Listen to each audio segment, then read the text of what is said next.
Hello guys, मैं advocate Ajay Kumar. आज की वीडियो पटवारियों द्वारा ली जाने वाली अनावश्यक फ़ीस के बारे में। जैसे कि हम सबको कभी ना कभी या अक्सर पटवारियों से काम होता रहता है, फिर चाहे हमें ज़मीन बेचनी हो, ख़रीदनी हो, जमाबंदी वेरीफाई करवानी हो, केसीसी लोन लेना हो, इस प्रकार के जितने भी काम होते हैं उन सब में पटवारियों की बहुत ज़रूरत होती है। लेकिन जब हम पटवारी साहब के पास जाते हैं तो कुछ पटवारी साहब हमसे सरकारी फ़ीस से ज़्यादा की डिमांड करते हैं। तो आज की वीडियो में आपको यही बताना चाह रहा हूँ कि आपकी इन चीज़ों की सरकारी फ़ीस क्या-क्या है और इससे ज़्यादा अगर पटवारी साहब आपसे सरकारी फ़ीस से ज़्यादा पैसे मांगते हैं तो आपको क्या करना चाहिए। तो वीडियो में बने रहिए और सब्सक्राइब और लाइक करना न भूलिए। पहले इंतकाल क्या होता है?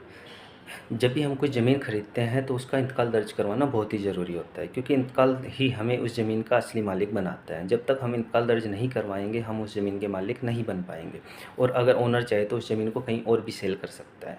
इसलिए इंतकाल का दर्ज करवाना बहुत ज़रूरी होता है।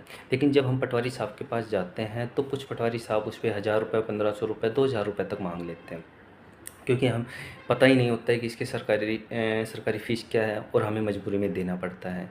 तो आज मैं आपको बता दूँ, एक इंतकाल दर्ज करवाने की जो सरकारी फ़ीस है वो मात्र 300 रुपये रिवेन्यू प्लस 50 रुपये प्रोसेसिंग, यानी 350 रुपये।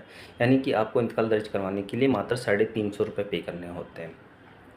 इसी प्रकार हमें अपने इंतकाल की प्रतिलिपि चाहिए तो वहाँ पे भी 100-150 रुपये की मांग कर ली जाती है। लेकिन अगर मैं उसकी सरकारी फ़ीस की बात करूँ तो मात्र 25 रुपये प्रति इंतकाल होता है। यानी कि हमें कोई एक इंतकाल निकलवाना है तो उस पे 25 रुपये पे करने होते हैं। तो इसी प्रकार आगे जैसे हमें गिरदावरी चाहिए। गिरदावरी क्या होती है? तो गाइज, गिरदावरी एक फसल का ब्यौरा होता है। हमारी ज़मीन में इस सीज़न में क्या बोया गया था, इससे पीछे क्या था, कुछ बोया था या हमारी ज़मीन खाली रही है, ये सब गिरदावरी के अंदर में आते हैं। अब गिरदावरी भी हमें काफ़ी बार चाहती रहती है। तो जब हम गिरदावरी निकलवाने के लिए पटवारी साहब के पास जाते हैं तो कुछ पटवारी साहब उसके ऊपर भी 100 रुपये, 150 रुपये मांग लेते हैं। लेकिन अगर सही मायने में सरकारी फ़ीस की बात करूं तो वो मात्र 10 रुपये होती है 25 किलो नंबर तक। यानी कि हमें 25 किलो की गिरदावरी निकलवानी है तो वहाँ पे हमें मात्र 10 रुपये पे करने होते हैं, और इसके ज़्यादा की चाहिए तो 5 रुपये, नहीं सॉरी 2 रुपये प्रति 5 किलो नंबर तक बढ़ती जाती है। इसी प्रकार जमाबंदी आजकल ऑनलाइन रिकॉर्ड में निकलती है तो हमें उसको वेरीफाई करवाने के लिए पटवारी साहब के पास जाना पड़ता है। और जब हम पटवारी साहब के पास उसको वेरीफाई करवाने के लिए जाते हैं तो पटवारी साहब उसके ऊपर 100 रुपये, 150 रुपये मांग लेते हैं। लेकिन इसकी सरकारी फ़ीस की बात करूं तो मात्र 10 रुपये प्रति खतौनी होता है।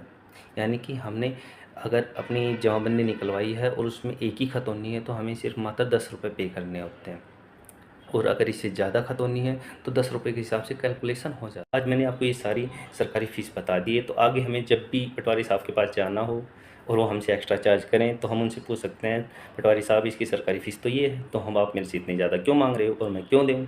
अगर पटवारी साहब फिर भी आपका काम करने से मना करते हैं तो आप पीसी एक्ट के तहत उनके खिलाफ़ कार्रवाई करवा सकते हैं। तो गाइज, ये वीडियो आपको कैसी लगी, आज की जानकारी आपको पसंद आई या नहीं आई, ये कमेंट बॉक्स में ज़रूर डालना और इसे लाइक व सब्सक्राइब करना नहीं भूलना। Thank you.